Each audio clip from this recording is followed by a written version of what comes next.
అందరికీ నమస్కారం. సహనానికి కూడా ఒక హద్దు ఉంటుంది.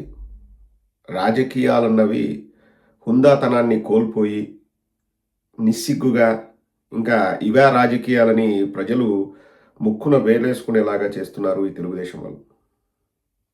ఒక న్యూస్ ఛానల్ అని పేరు పెట్టుకొని ఒక టీవీ ఛానల్‌లో ఒక మాజీ ముఖ్యమంత్రిని ఎలా నీచంగా సంబోధిస్తున్నాడో చూడండి. ఇక్కడ మనకు గూడా ఒక ఫ్రస్ట్రేషన్ అనేది వస్తదండి. మనకు గూడా కోపం అనేది వస్తది. మనకు గూడా ఏదైనా చేయాలన్న కోపమొస్తది. వాళ్ళు మన దగ్గర నుంచి కోరుకునేది కూడా అదే అండి. మనము రియాక్ట్ అవ్వాలి. రియాక్ట్ అయిన తర్వాత దాన్ని చూపించుకుంటూ మేము ప్రజల్ని నమ్మించాలనే ప్రయత్నం చేస్తాం. ఎందుకంటే పరిపాలన లేదు, ఏమీ లేదు. ప్రజలు చీత్కరించుకుంటున్నారు ఈ పరిపాలనని. ఏవో సంబంధం లేని విషయాలు ఎలా మాట్లాడుతున్నారో చూడండి. పట్టాభి అనే వ్యక్తి, నేను ఇక్కడ ఎవరిని తిట్టదలుచుకోలేదండి. చివరి వరకు చూడండి. ఏమి జరగబోతుందో కూడా నేను ఖచ్చితంగా నేను చెప్పగలను. పట్టాభి అనే వ్యక్తి, వెంకటకృష్ణ అనే వ్యక్తి మాజీ ముఖ్యమంత్రి జగన్మోహన్ రెడ్డి గారిని ఎలా తూలనాడుతున్నారో ఒక్కసారి వినండి. తప్పకుండా ఏం జరగబోతుందో కూడా నేను కన్ఫర్మ్ చేసుకొని నేను చెప్తున్నాను. ఖచ్చితంగా చివరి వరకు చూడండి, మీకు తెలుస్తుంది.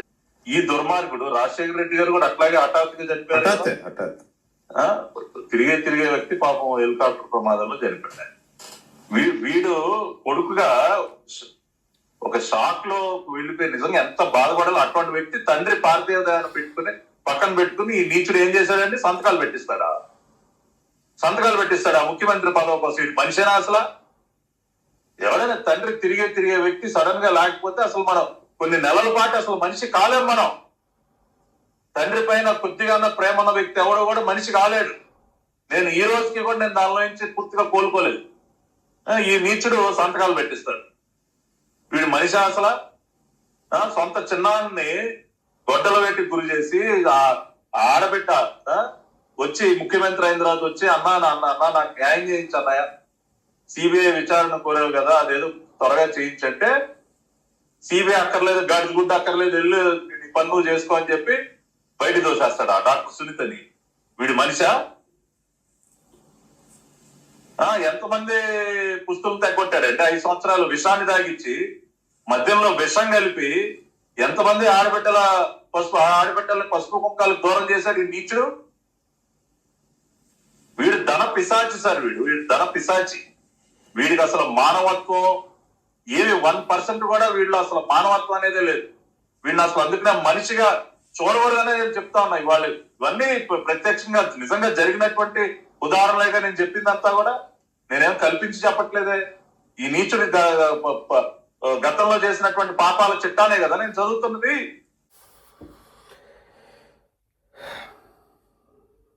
నేను ఇక్కడ వాళ్ళిద్దరిని కూడా నేనేం తిట్టదలుచుకోలేదండి. ఎందుకంటే తిడితే అవి చాలా తక్కువ, ఆ మాటలు కూడా వృధా అవుతాయి. కానీ ఒక 15-20 సార్లు వీడు నీచుడు, వాడు వీడు అని మాజీ ముఖ్యమంత్రిని పట్టుకొని పట్టాభి అనే వ్యక్తి మాట్లాడుతుంటే వెంకటకృష్ణ అనే వ్యక్తి కనీసం ఆపాలన్న ప్రయత్నం కూడా చేయలేదండి. ఒకటి, వీళ్లకు ప్రజల్లో పూర్తిగా వ్యతిరేకత ఉందన్న విషయం వాళ్ళకి తెలిసిపోయింది. ఏమి చెయ్యాలో వాళ్ళకు పాలు పోవట్లేదు. ఇలా ఇంకా మనము తిడితే అవతల వాళ్ళు రెచ్చిపోతారు. చూశారా మళ్ళీ జగన్మోహన్ రెడ్డి గారు ఎలా రెచ్చగొడుతున్నారో, వాళ్ళని ఎలా చేస్తున్నారో అని చెప్పేసి మళ్ళీ జగన్మోహన్ రెడ్డి గారిని టార్గెట్ చేయడానికి వీళ్ళు ఆడుతున్న డ్రామాలని అందరూ గమనించండి. ఇక్కడ అతనే మాట్లాడుతూ చెప్పాడు అంటే వాళ్ళే ఒక విషయాన్ని సృష్టిస్తారండి. సృష్టించేసి మళ్ళీ వీడొక మనిషి అంటే జగన్మోహన్ రెడ్డి గారు చెయ్యని విషయాన్ని చేసినట్లు చూపించి మళ్ళీ వీడొక మనిషి. సంతకాలు జగన్మోహన్ రెడ్డి గారు పెట్టమని అడగలేదని చెప్పేసి స్వయంగా ఇప్పుడున్న తెలంగాణ రాష్ట్ర ఉప ముఖ్యమంత్రి బట్టి విక్రమార్క గారు అనేక సార్లు చెప్పడం జరిగింది. బట్టి విక్రమార్క గారి కంటే కూడా ఆ ఫ్యామిలీకి క్లోజ్గా ఉన్న వ్యక్తులు ఎవరు లేరండి. అతి కొద్ది మందిలో బట్టి విక్రమార్క గారు ఒకరు. వారు ఎన్నోసార్లు చెప్పడం జరిగింది. ఇప్పుడేమీ మేము కాంగ్రెస్లో లేము. అయినా కానీ వీళ్ళు దాన్ని సృష్టించేసి ఒక విషయాన్ని సృష్టించి ఇంతకుముందంతా ఒక 10 ఏళ్ళు ఏం నడిపారండి? 1,00,00,000 కోట్లు జగన్మోహన్ రెడ్డి గారివి 1,00,00,000 కోట్లు అని చెప్పేసి ఒక 10 ఏళ్ళు ఆడారు. 2019తో ప్రజలు అది నమ్మట్లేదని ఆ తర్వాత ఆ విషయం మాట్లాడడమే మానేశారు. ఇప్పుడు ఏమన్నా అంటున్నారా 1,00,00,000 కోట్లు ఉన్నాయి, 1,00,00,000 కోట్లు ఉన్నాయని? ఎందుకంటే 2019లో ప్రజలు అది తప్పు అని చెప్పారు. తర్వాత 14 లక్షల కోట్లు అప్పు అని వీళ్ళే సృష్టిస్తారు. దాన్ని కూడా పట్టుకొని జగన్మోహన్ రెడ్డి గారిని ధనపిశాచి, లేకపోతే రాక్షసుడు, మానవత్వం లేదు, అది ఇదని చెప్పేసి వీళ్ళే సృష్టిస్తారు. రెండవది, సునీత గారు వస్తే ఓ పోయి పని చూసుకో పని. అక్కడ 4 గోడల మధ్య జరిగిన మాటలు ఇతనికి ఎలా తెలుస్తాయండి? అంటే ఇప్పుడు వాళ్ళు ఏం మాట్లాడుకున్నారో, ఏ కంటెక్స్లో మాట్లాడుకున్నారో అది కాదు మనకు కావాల్సింది. మనం ఎలా అన్వయించుకొని ప్రజలకు ఎలా రుద్దాలి అని చూస్తారు. వీళ్ళే ఒక అక్కడ సీన్ క్రియేట్ చేస్తారు. క్రియేట్ చేసిన తర్వాత మళ్ళా జగన్మోహన్ రెడ్డి గారిని వీళ్ళు క్రియేట్ చేసిన సీన్లో విలన్గా చూపిస్తూ వాడొక నీచుడు, వీడు వాడు అని మాట్లాడతారు. ఇక మూడవది, ఎంతోమంది పుస్తెలు తెగ్గొట్టారంటే ఎంతమంది చనిపోయారండి? డేటా తీసుకొని రాగలరా? ఇప్పుడు ప్రతి మద్యం షాపులో చీప్ లిక్కర్ అమ్ముతున్నారు. చీప్ లిక్కర్ అమ్ముతున్నారని చెప్పేసి చిత్తూరులో పట్టుకున్నారు కూడా. జగన్మోహన్ రెడ్డి గారి హయాంలో ఒక్క చోటైనా కానీ ఈ మద్యం వల్ల చనిపోయారని ఒక మరణం ఉందండి? పుస్తెలు దించారు అని చెప్పేసి వీళ్ళు ఒక స్టోరీ క్రియేట్ చేస్తారు. మళ్ళీ జగన్మోహన్ రెడ్డి గారిని నీచుడు అంటారు. ఇక నేను వీళ్ళని తిట్టదలుచుకోలేదు, ఎందుకు తిట్లు కూడా వేస్ట్ అండి. బట్ నేను కన్ఫర్మ్ చేసుకొని ఈ వీడియో చేస్తున్నాను. పోయినసారి చట్టం తన పని తను చేస్తుందని చెప్పేసి ఈ పట్టాభి అనే వ్యక్తిని జగన్మోహన్ రెడ్డి గారిని బోసిడీకి అని తిట్టినా కూడా ఒకటే కేసు అండి పెట్టి అరెస్ట్ చేశారు. చేసిన తర్వాత వారు బెయిల్ తెచ్చుకుంటే మధ్యాహ్నానికి బయటకు వచ్చారు. రూలింగ్లో ఉన్న ముఖ్యమంత్రిని పట్టుకొని బోసిడీకే అంటే లకారాలతో తిట్టాడు. కానీ ఈసారి అండి కన్ఫర్మ్గా వైఎస్ఆర్ కాంగ్రెస్ పార్టీ వాళ్ళకి చెప్తున్నాను, బాధపడ్డ ప్రతి హృదయానికి చెప్తున్నాను, దీనికి వాళ్ళు ఖచ్చితంగా అనుభవిస్తారు. తర్వాత వాళ్ళు ఏదైనా దుమ్మెత్తి పోసినా ఏం పోసినా ఈ వీడియో నేను ఇలాగే పెట్టుకుంటానండి. వీళ్ళు మాట్లాడిన మాటలు అలాగే నేను పెట్టుకుంటాను. అవి మా డేటాబేస్లో ఉంటాయి. ఎవరు కూడా చూస్తూ అయితే ఊరుకోరండి.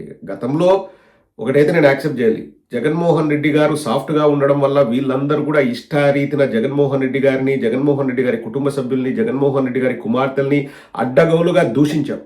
ఇప్పుడు నేను ఒక మాట కూడా నేను వీళ్ళని అనట్లేదండి, ఎందుకంటే ఒక మాట అంటే నిలిసిపోతుంది. కానీ నెక్స్ట్ ఎంత భయంకరంగా ఉండాలంటే ఇంకొకరు ఏ పార్టీ వాళ్ళైనా ఎవరైనా కానీ మాజీ ముఖ్యమంత్రులను లేకపోతే ముఖ్యమంత్రులను పట్టుకొని వాడు వీడు అనడానికి భయపడేలాగా ఉండేలాగా పట్టాభి అనుభవించబోతున్నాడు. అది మాత్రం నేను ఖచ్చితంగా నేను చెప్పగలనండి.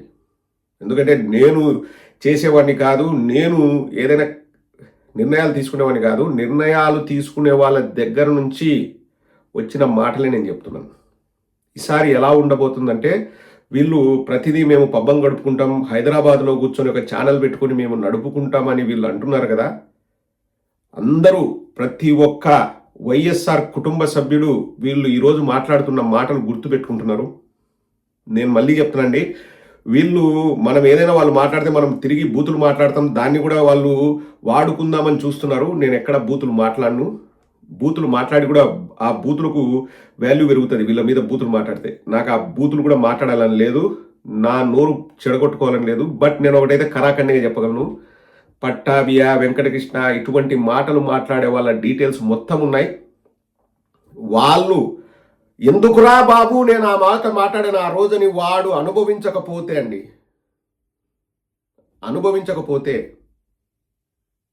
నేను మళ్ళీ ఆ రోజు కోసం వెయిట్ చేస్తాను. ఆ రోజు వీడియో చేస్తాను. ఖచ్చితంగా ఈ వీడియోనే కోట్ చేస్తూ ఆ రోజు వీడియో చేస్తాను. ప్రతి ఒక్క వైఎస్ఆర్ ఫ్యామిలీ గుండె ఈరోజు బాధపడుతుంది వీళ్ళు మాట్లాడే మాటలకి. ఎవరికి చేతగాక కాదు, పౌరుషాలు లేక కాదు, మాట్లాడలేక కాదు, ఇంకోటి చేయలేక కాదు.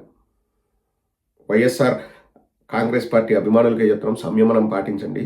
ఖచ్చితంగా గతంలో అయితే పొరపాటు జరిగింది. ఒకరోజు మధ్యాహ్నం పోయి సాయంత్రానికి వచ్చినాడు, అది పొరపాటుగానే మేము యాక్సెప్ట్ చేస్తున్నాం. ఈసారి అలా ఉండదు. ఖచ్చితంగా టైం అనేది వస్తుంది. అందుకనే నేను వైఎస్ఆర్ కాంగ్రెస్ పార్టీ వాళ్ళకు కూడా నేను చెప్తున్నానండి, ఎవరు కూడా వీళ్ళు మాట్లాడారని చెప్పేసి వీళ్ళ మీదకి దూషణలకు వెళ్ళకండి. ఎందుకంటే గ్రౌండ్ లెవెల్లో వాళ్ళ పరిస్థితి చాలా దారుణంగా ఉంది. ఒకటి తర్వాత ఒకటి దారుణమైన దెబ్బలు తగులుతున్నాయి. వాళ్లకు ఏం చేయాలో అర్థం కాక డైవర్షన్ పాలిటిక్స్లో భాగంగా కుటుంబ సభ్యుల మధ్య చీలికలు పెట్టి సునీత గారినో షర్మిల గారినో వాడుకొని పుంకానుగా డిబేట్లు పెట్టుకొని ఆ డిబేట్లలో జగన్మోహన్ రెడ్డి గారిని వాళ్ళే ఒక విలన్గా చిత్రీకరించి వాళ్ళే తిట్టాలని చూస్తున్నారు. మేము ఇక్కడ ఒక మాట మాట్లాడలేదండి. పట్టాభిని, వెంకటకృష్ణను నేనేం ఒక మాట కూడా మాట్లాడలేదు. బట్ ఖచ్చితంగా నేను చెప్తున్నాను కదండి, నేను ఏదో ఒక మాట ఊరికే చెప్పను. ఈసారి వాళ్లకు జరగాల్సింది జరిగి తీరుతుంది. ఆ రోజు వాళ్ళు ఏడ్చి గగ్గోలు పెట్టి సపోర్ట్ తెచ్చుకొని ఇంకోటి చేసినా కానీ ఎవ్వరు కూడా స్పేర్ చేసే ప్రసక్తే ఉండదు ఉండదు. ఎందుకంటే నేను ఈ వీడియో మళ్ళీ ప్లే చేస్తాను. ఒక 3 ఏళ్ల 4 ఏళ్ల తర్వాత మనకు అవకాశం వస్తుంది. ఆ రోజు ప్లే చేస్తాను. ఆ రోజు పరిస్థితి అందరికీ అర్థమవుతుంది. మాట్లాడనివ్వండి, వాళ్ళ ఇష్టారీతిన మాట్లాడనివ్వండి, అగౌరవపరచనివ్వండి, కుటుంబాల్ని లాగనివ్వమనండి. వాళ్ళకు తెలిసిందే క్యారెక్టర్ అసాసినేషన్. అన్నీ గుర్తుపెట్టుకుంటాం, ఖచ్చితంగా గుర్తుపెట్టుకుంటాం. ఎవరు చూస్తూ అయితే ఊరుకోరు. పట్టాభిగా చెప్తున్నా, నువ్వు మాట్లాడు పట్టాభి, నీ ఇష్టం వచ్చినట్లు మాట్లాడు, నువ్వు చెలరేగిపోయి మాట్లాడు, ఎవడు చూస్తూ అయితే ఊరుకోరు. టైం వస్తుంది, మా టైం వస్తుంది. ఖచ్చితంగా ఆ రోజు నువ్వు ఎందుకురా బాబు నేను ఆ రోజు మాట్లాడాను అలా అని చెప్పేసి గుక్క పట్టి ఏడవకపోతే గుర్తుపెట్టుకో పట్టాభి.